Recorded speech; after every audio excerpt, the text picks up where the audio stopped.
This just happened yesterday.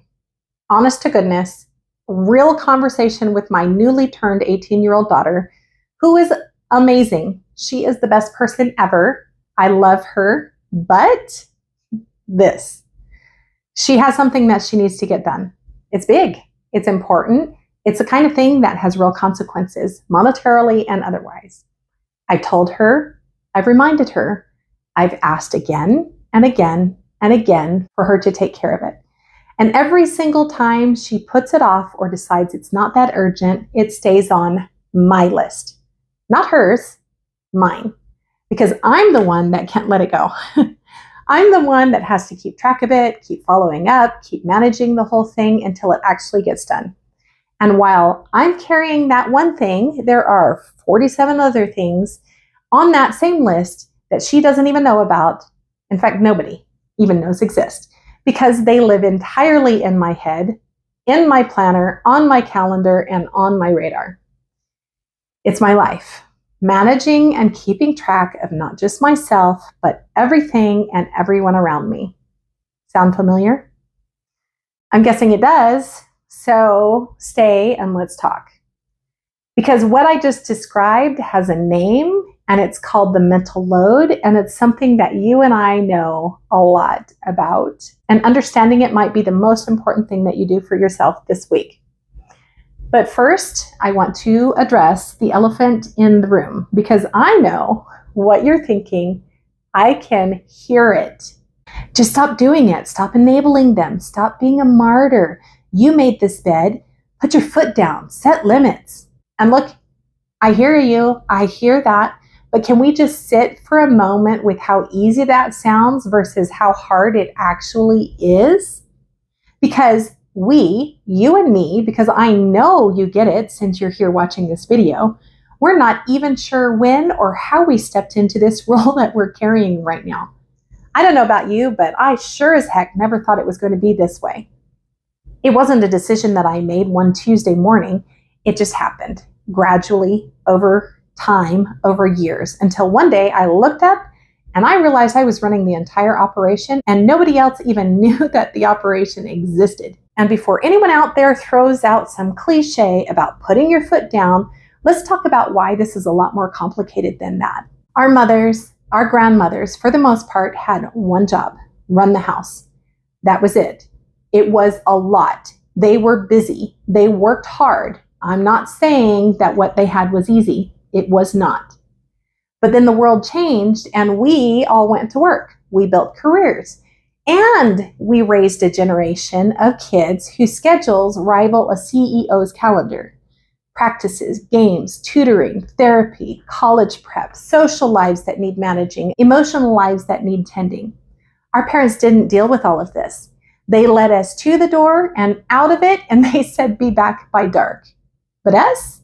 We are booking, driving, coordinating, and emotionally supporting everything for our kids and the other people and situations in our lives.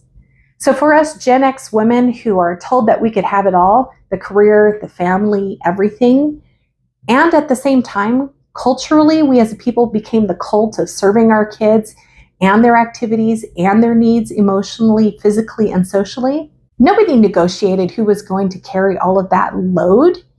So we did. We just absorbed it all. Nobody gave us more hours in the day. They just gave us more to carry. It is a lot. What we do every single day is a lot. This isn't a bad habit we picked up. This isn't laziness or weakness that we don't have a backbone and we can't set limits or boundaries. This is something we inherited and built and absorbed without ever fully choosing it.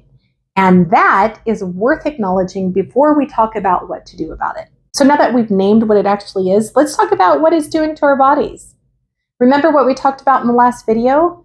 Your nervous system is designed to respond to threats. When it perceives danger, it sounds the alarm. Adrenaline, cortisol, heart rate up, body on high alert. Here's what nobody tells you about the mental load that we just described, the scheduling and the managing of everything and everybody.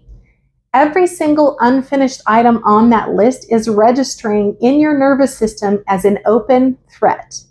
The appointment that hasn't been made, the form that hasn't been signed, The thing that we said that we would handle, that still hasn't been handled.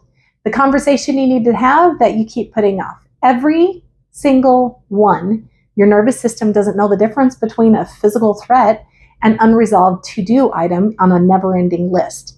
It just knows unresolved, incomplete, not safe to stand down yet. So it stays on alert all day, every day, while you're working, while you're cooking dinner, while you're trying to sleep, or just exist for 5 minutes without thinking and doing anything or worrying about what needs to get done. You can't turn your brain off at night. This is why you feel wired and exhausted all at the same time.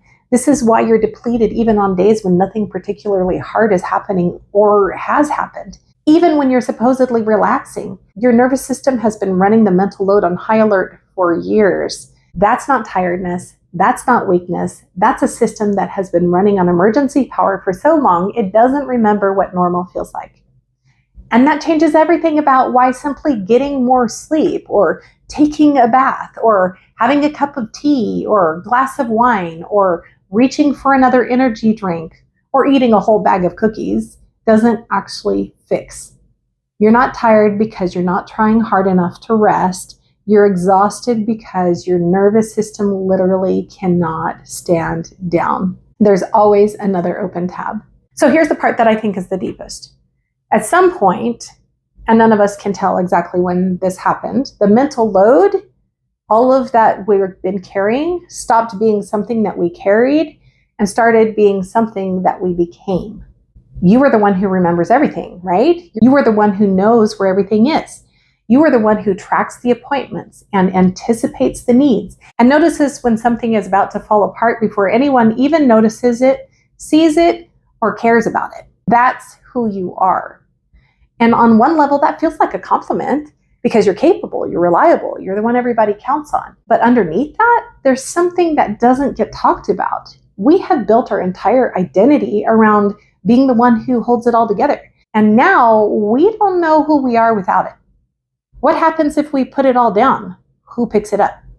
What if nobody does? What if everything falls apart? What if they don't need us the same way anymore? Those questions are terrifying, and they are keeping us just as stuck as the exhaustion is. And here's the thing, this doesn't end when the kids leave. I need you to hear that, because some of you still have kids at home and the mental load is crushing you right now. I see you. Some of you have kids who were supposed to launch and didn't. They're back or they never left and the mental load just kept going. I see you too. Some of you have kids who did leave and thought that the mental load would lift then, but instead you're still managing their lives from a distance, still the first call when something goes wrong, still tracking, still worrying, still caring. I see you too. And some of you, the kids left, the house is quiet, and instead of relief, you feel lost because the mental load was your identity. And now it's gone and you don't know who you are without it. And that is its own kind of exhausting. I see all of you. Because here's the painful truth. Sometimes we keep carrying the mental load, not just because nobody else will, but because we don't know who we are if we're not carrying it. It has become our purpose, our value, our proof that we matter. And that is heartbreaking because you were a whole person before you became the household operating system. You had thoughts and dreams and needs and desires that had nothing to do with anyone else's schedule or emotional temperature. Part of you is still there under it all, and she deserves to come back. So what do we actually do about this? I know in your mind, you're thinking nothing. There's nothing to do. I'm stuck. And if I don't do this, the whole thing will fall apart. But hang on with me for just 1 second. First, and I mean this, before anything else, your nervous system needs to come down first, because you cannot make clear decisions about what to drop or give back or how to set limits when your body is running on high alert. You will either cave immediately or blow up completely, and neither one of those helps. So before anything else, breathe, ground yourself, come back to your body, even 5 minutes, even just 3 slow, deep breaths. Send your nervous system the signal that you're safe right now, that the list will still be there in 5 minutes. I promise you it's not going anywhere. But you need a moment first. Once you're regulated, then you get to choose. And you have options, real ones. It might not seem like it, but just hear me out for 1 second. Option number 1, drop something entirely. Look at the list and find one thing that doesn't actually have to happen this week. Not reschedule, not delegate, just not this week. The world keeps turning, nobody dies, one thing comes off the list. Option 2, give something back.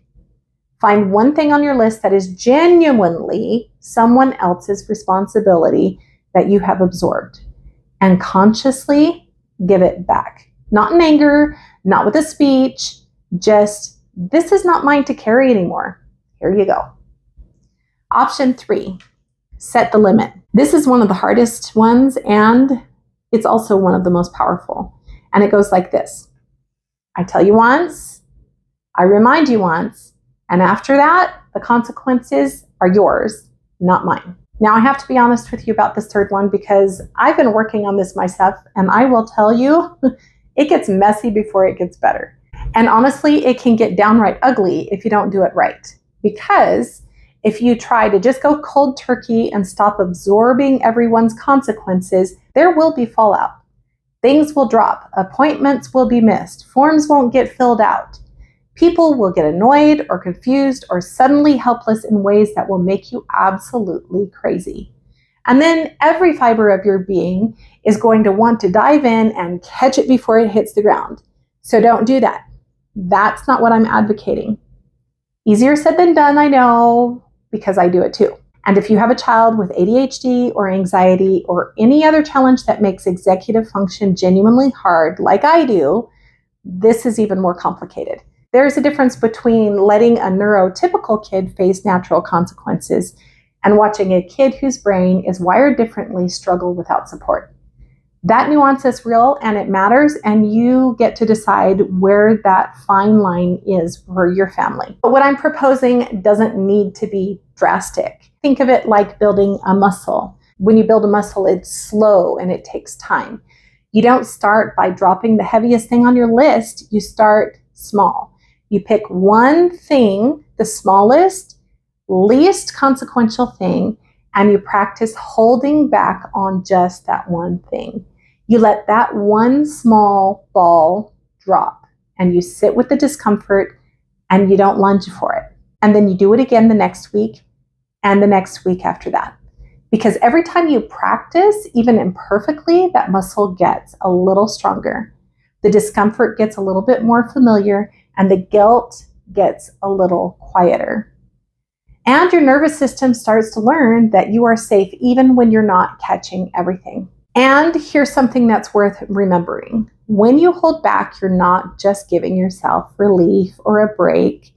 You're giving the people around you the opportunity to grow, which ultimately is what we really want, right? We give them the opportunity to develop their own capability, to build their own muscle. Because as long as you and I keep catching everything, nobody else ever has to learn how. We have been so good at that we have accidentally made it impossible for anyone else to get good at it too. Ouch, right? But it's okay. Starting small also protects the relationships, because going back and forth, setting a limit and then caving and then setting it again, that creates confusion and resentment for everyone involved, including you. Consistency matters maybe more than anything else. And consistency is so much easier to build when you start with something small enough that you can actually hold the line. One small thing consistently, that's it. The strength will come, it always does. So here's where we are. The mental load is real. It's not in your head. It's not a personal failing. It's something you inherited and absorbed without ever fully choosing it. And it has been keeping your nervous system on high alert in ways that are physically exhausting you. You became the household operating system, and somewhere underneath all of that, you are still a whole person who deserves to come back to yourself. That's not selfish. That's necessary. Start with your nervous system. Get yourself grounded. Remind your body that you're safe. Then start building the muscle. One small thing consistently, and give the people around you the grace to grow into their own capability. No major life or family overhaul. No drawing lines and giving them the what for.